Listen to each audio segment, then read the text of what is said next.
friends, welcome to Economic Darpan. Friends, today we are going to do the second part of the ordinal utility analysis or the indifference curve analysis. In the first part, we did some concept related to the indifference like indifference map, indifference schedule and indifference curve. वहां पे हमने कुछ assumptions भी की थी indifference curve की और वहां पे एक assumption आई थी diminishing marginal rate of substitution की. तब हमने कहा था कि ये एक इम्पॉर्टेंट कॉन्सेप्ट है, हम इसको एक सेपरेट वीडियो में डिस्कस करेंगे. तो आज हम उसी को डिस्कस करने जा रहे हैं, diminishing marginal rate of substitution को. So let's start today's video. But before that, do share, like it, subscribe Economic Darpan channel and don't miss the first part of the ordinal utility analysis. The link is given in the description box because इससे आपकी proper understanding होएगी इस concept के लिए. So marginal rate of substitution क्या है? Marginal rate of substitution को हम जो इसको रिप्लेसमेंट बोल सकते हैं मार्जिनल यूटिलिटी की. जब हमने कार्डिनल यूटिलिटी एनालिसिस किया था, अगर आपको याद होगा, तो वहां पे हमने कंज्यूमर का इक्विलिब्रियम, कंज्यूमर का लेवल ऑफ सेटिस्फेक्शन किससे चेक किया था? मार्जिनल यूटिलिटी के कंसेप्ट से. अब ऑर्डिनल यूटिलिटी में मार्जिनल यूटिलिटी को हमने रिप्लेस कर दिया है मार्जिनल रेट ऑफ सब्स्टिट्यूशन के साथ. आप इसको एक्सटेंशन बोल सकते हैं मार्जिनल यूटिलिटी की. दैट मीन्स कि marginal rate of substitution is an extension of the marginal utility concept. अब हम इसकी डेफिनेशन देख लेते हैं कि इसकी डेफिनेशन क्या है. The marginal rate of substitution of x for y is defined as the maximum amount of y the consumer is willing to give up for getting an additional unit of x and still remaining on the same indifference curve. In simple terms, suppose करो कि एक consumer है और उसके पास दो commodities हैं, X commodity and Y commodity. जो X commodity है वो उसके लिए कंज्यूमर की प्रेफरेंस ज्यादा है instead of the Y commodity. That means कि उसकी जो टेंडेंसी है वो X कमोडिटी के लिए ज्यादा है और Y कमोडिटी के लिए थोड़ी सी कम है. तो मार्जिनल रेट ऑफ सब्स्टिट्यूशन से हम क्या देखेंगे?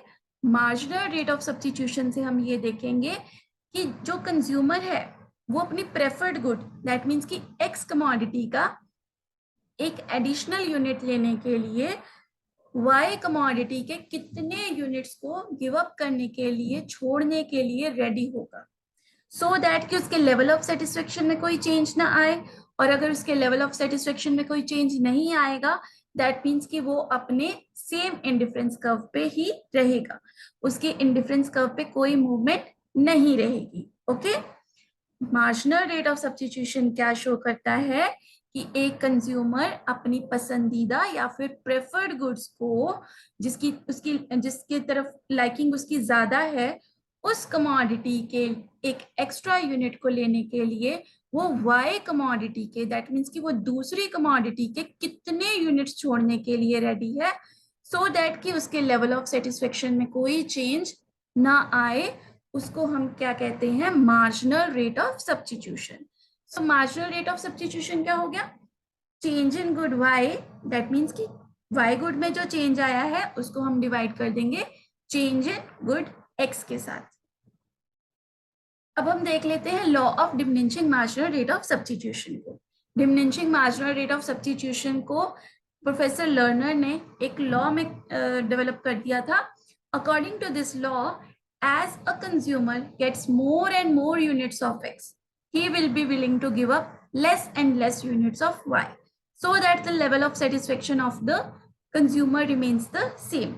ये मार्जिनल यूटिलिटी के जैसे ही है, सेम डिमिनिशिंग मार्जिनल यूटिलिटी के जैसे, कि जैसे जैसे कंज्यूमर अपनी फेवरेट कमोडिटी, दैट मीन्स कि एक्स कमोडिटी के मोर एंड मोर यूनिट्स कंज्यूम करता जाएगा, लेता जाएगा, वो अपनी दूसरी कमोडिटी जिसकी तरफ लाइकिंग उसकी थोड़ी कम है, he will be willing to give up less and less units of that commodity, so that कि उसके level of satisfaction में कोई change ना आए, उसका level of satisfaction same रहे.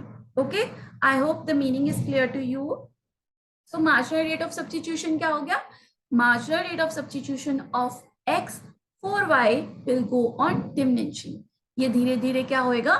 कम होता जाएगा. मतलब कि जो इसकी टेंडेंसी है वो धीरे धीरे शिफ्ट होती जाएगी अपनी प्रेफर्ड गुड्स से. ओके. अब हम इसको एक डायग्राम से देख लेते हैं।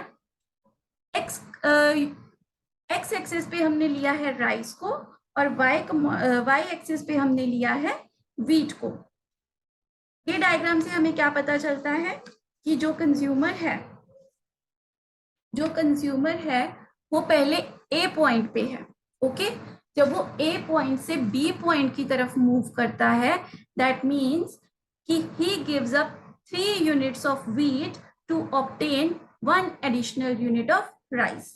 राइस का एक एडिशनल यूनिट लेने के लिए वो व्हीट के कितने यूनिट्स को गिव अप करने के लिए रेडी है, विलिंग है? 3 यूनिट्स को। ओके, जब वो बी से सी पॉइंट पे मूव करता है, तो इन दिस सिचुएशन कंज्यूमर का marginal rate of substitution of rice क्या हो जाएगा? 2:1। ओके, 2:1 कैसे? कि when he moves from B to C, he gives only 2 units of wheat to get 1 additional unit of rice. Rice का एक additional unit लेने के लिए पहले वो 3 छोड़ रहा था, अब वो कितने गिव अप कर रहा है? 2 यूनिट्स को गिव अप कर रहा है। तो marginal rate of substitution of rice for क्या हो गया? डिमिनिश हो गया। 3:1 से कितना हो गया? अब वो 2:1। सो धीरे धीरे जब वो सी पॉइंट से डी पे चला जाएगा तो क्या हो जाएगा? 1:1 की रेशियो हो जाएगी। To get 1 additional unit of rice, he is willing to give up only 1 unit of wheat. Okay, so it is evident from this example that a consumer increases the consumption of rice. जैसे जैसे वो rice की consumption को increase करता जाता है, then for getting every additional unit of wheat, he gives up less and less units of rice. That is 3:1, 2:1 and 1:1. Okay. It is called diminishing marginal rate of substitution, and law relating to it is called the law of diminishing marginal rate of substitution. अब हम देख लेते हैं कि ये जो marginal rate of substitution है वो कम क्यों होता जाता है, वो डिक्रीज क्यों होता जाता है, डिमिनिश क्यों होता जाता है। तो हमने शुरू में ही किया था कि मार्जिनल रेट ऑफ सब्स्टिट्यूशन एक एक्सटेंशन है marginal rate of marginal utility की। डिमिनिशिंग मार्जिनल यूटिलिटी की ये एक एक्सटेंशन है। उसमें क्या था कि as a consumer increases the consumption of a good, his marginal utility goes on diminishing and vice versa. उसी तरह क्या है कि consumer will be giving up less and less units of X commodity for every additional unit of Y commodity. So उसका level of जो उसका marginal rate of substitution है वो धीरे धीरे diminish होता जाएगा। अब हम देख लेते हैं कि कौन सी ऐसी terms है जिसमें ये law apply नहीं होता, कौन सी goods में। तो first है perfect substitutes की। अगर perfect substitute हो like पेप्सी और कोला जैसे परफेक्ट सब्स्टिट्यूट है, इन दोनों में से आपको कोई भी मिल जाए, इसके टेस्ट में कोई आपको इतना ज्यादा फर्क नहीं लगेगा, तो उसमें मार्जिनल रेट ऑफ सब्स्टिट्यूशन का लॉ अप्लाई नहीं होगा। क्यों? क्योंकि आप कोई भी सब्स्टिट्यूट कर रहे हो। ये नहीं है कि एक कोक का एडिशनल यूनिट लेने के लिए आप पेप्सी के 3 यूनिट्स छोड़ रहे हो, आपको जो मिलेगी आप वो ले लोगे। ओके, तो परफेक्ट सब्स्टिट्यूट के केस में law of diminishing marginal rate of substitution apply नहीं होता। दूसरा है परफेक्ट कॉम्प्लीमेंट्री गुड्स में भी ये वाला लॉ अप्लाई नहीं होता। परफेक्ट कॉम्प्लीमेंट्री गुड्स क्या हो गई? जैसे कार और पेट्रोल, पेन और इंक। कार की एक एडिशनल यूनिट लेने के लिए आप पेट्रोल को तो छोड़ नहीं सकते, क्योंकि दोनों एक दूसरे के साथ मिली हुई हैं, दोनों एक दूसरे के साथ ही चलती हैं। अगर गाड़ी में पेट्रोल होगा तभी चलेगी वो गाड़ी। ये तो नहीं होगा कि एक एडिशनल यूनिट ऑफ कार लेने के लिए आप पेट्रोल के यूनिट्स को छोड़ते जाओगे। तो परफेक्ट कॉम्प्लीमेंट्री गुड्स में भी ये लॉ अप्लाई नहीं होगा। So I hope the law of diminishing marginal rate of substitution is clear to you.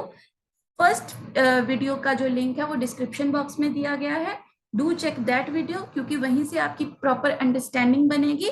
So till then, learn, prepare and grow with Economic Darpan channel. Thank you.